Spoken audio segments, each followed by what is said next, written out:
Greetings, and welcome to Guild Wars 2 Weekly, your weekly source of Guild Wars 2 news and info. I'm your host, Zolfury, and in the headlines for the past week, as the British would say, bugger all. That's right, absolutely nothing. It seems kind of odd to me they've consistently had something every week for the past couple months. I mean, seriously, there wasn't even a blog. So, let's just jump right into our gameplay feature. Today we are going to talk about traits. Traits are abilities that can be equipped by each player, which provide many different passive and ongoing effects. If any of you are familiar with WoW and the glyph system from WoW, these are very similar. Traits can either boost a character's attributes, reduce different effects from conditions, improve the effect of their skills, and many other things. The traits available to each profession are determined by each profession, as well as the weapon, meaning each profession has its own set of traits, and each weapon has its own set of traits specified to each profession. There are around 100 traits per profession. This is pretty freaking sweet. Here is the trait interface. As you can see, there are two different general trait lines, as well as the weapon set trait lines.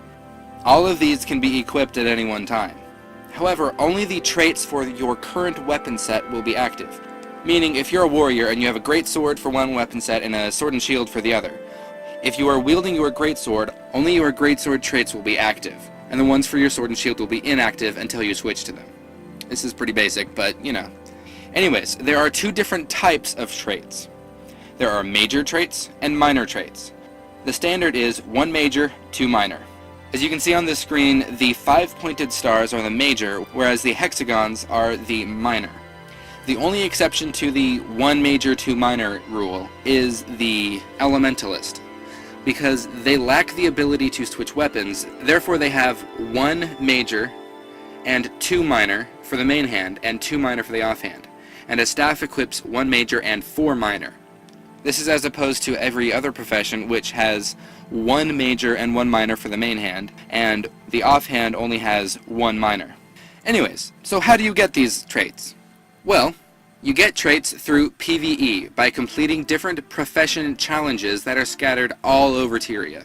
Each profession has different challenges to develop his or her traits. For example, warriors would train physically, i.e. bashing stuff, killing bad guys, eating, drinking, all the various things. And elementalists would train intellectually, looking around for ancient tomes or particularly powerful element locations.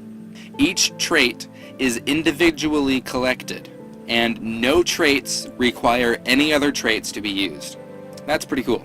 Also on a side note, some traits might be disallowed from PvP for balance reasons. I think that's pretty cool. As far as the specific traits for each profession goes, they are all incomplete lists, so I'm not going to go into any of those right now, and not until we know more. Anyways, that's me done for the day. I certainly hope you enjoyed it. Be sure to tune in next week, where we will take a good look at the sneaky, sneaky thief.